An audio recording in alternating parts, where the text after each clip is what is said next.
бірігіп біраз жобалар жасаймыз.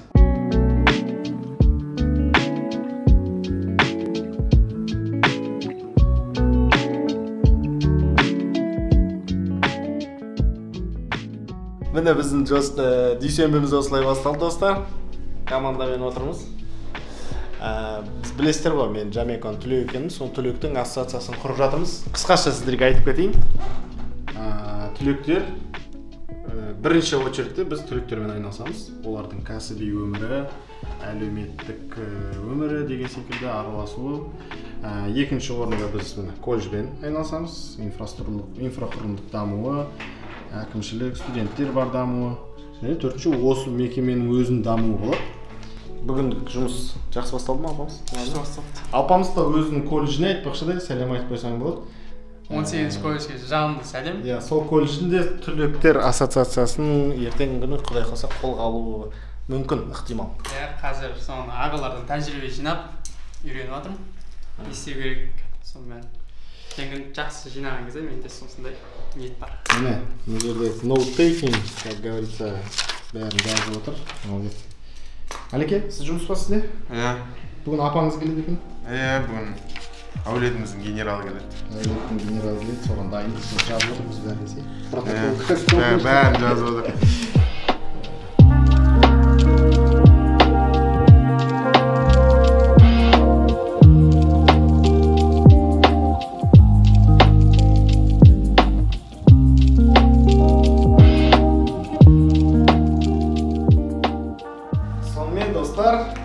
Кеш батты, дүйсенбі, бізде әдеттегідей дүйсенбі күні сұрақ-жауап күні ғой, негізі. Сіздер біраз сұрақ қойдыңыздар маған Инстаграмда, соған жауап беріп көрейін. Ол сұраққа жауап беру үшін мен әдеттегідей қасыма Алпамысты шақырамын. Так, дұрыс отырдың ба?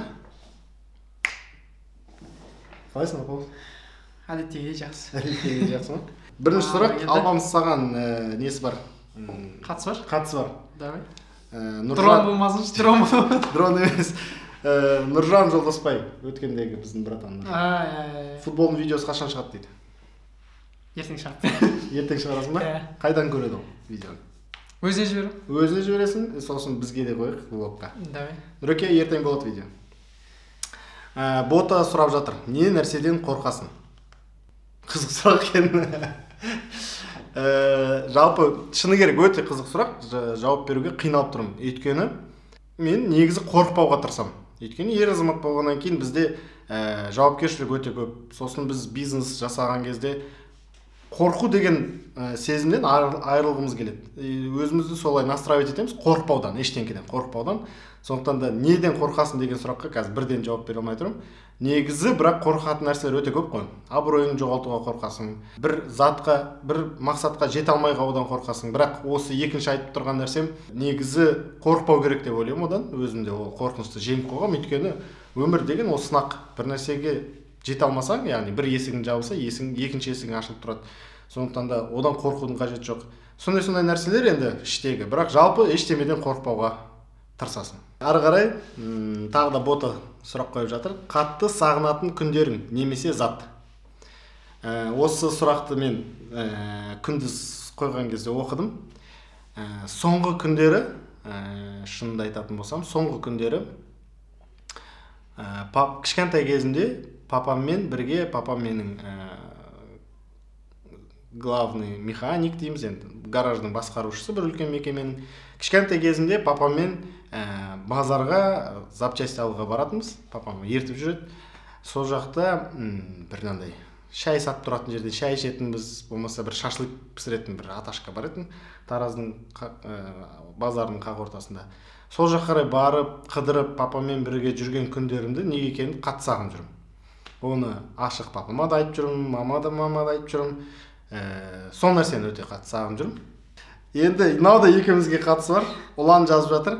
iPhone обзоры ұйықтатып кетті-ау деймін. Я дейді. Ұлан, iPhone-ның обзоры ұйықтатып кеткен жоқ. Ол бізде архивте тұр. Осы жақын арада оны біз шығарамыз, Құдай қаласа.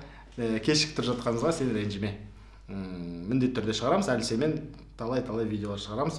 Ұлан Хамза айтпақшыдай, Инстаграмына жазып қойсаңыздар болады. Сенде сұрақтар бар ма? Бар, иә. Бізге де келді. Бізде бірінші сұрақ Ақнұр деген қыз. Дәурен ағамен қалай таныстық және сен қалай таныстың дейді. Ол Ақнұр деген қыз менің колледжде бірге оқыған қыз, бірақ басқа группада курстаспыз екеуміз. Дәурен ағамен танысуымыз, бізге Дәурен аға колледжге семинар тренингке өткізген кезде танысқанбыз барлығымыз. Ал мен өзім ары қарай осы Дәурен аға Инстаграм нөмірін тастап кеткен кезде мен сол арқылы жазып, танысып, солай араласып кеткен жайым бар. Ол туралы бөлек кейін ұзақ әңгіме қылайық керек. Күшті қайтамыз. Давай, тағы бір сұрақ сонымен. Өміріңде болған ең қиын сәт және ең қиын күн дейді маған да. Сайт деген болған ғой, Сако ТВ. Менің ең қиын сәт дрон жоғалтып алып, соны іздеген сәтім ғой. Шынымен ба? Шынымен сол күн. 2 күн бойы тізеге қар кешіп. Уайымдадың ба? Иә, уайымдамыз. Ал енді мен ұзаққа созбай, алпамызды шығарып салып, студияның келесі қонағын қарсы аламыз. Қош келдің. Сәлем достар, мен кайф ұстаймын, өзімнің каналым бар. Алдарыңызда отырған Айдарбек, менің өте жақын досым. Енді Айдарбек кайф ұстаймын деген каналы бар, соған өтіңіздер. Өте талантты жігіт, талантын бәрін қазір айтып тізіп отырмай қойық. Негізгі бірақ направлениесі ол музыка. Енді біз Айдарбекті жайдан жай қасымызға шақырып отырған жоқпыз. Құдай қаласа кайф ұстаймын мен Дәурен Есхан каналы бірігіп біраз жобалар жасаймыз болашақта. Міндетті түрде. Соның біріншісі бүгін соның анонсын жасаймыз. Қандай болады жоба? Мен өзімнің каналымда айтып кеткендей, апта сайын бір трек шығарып тұратын болдым.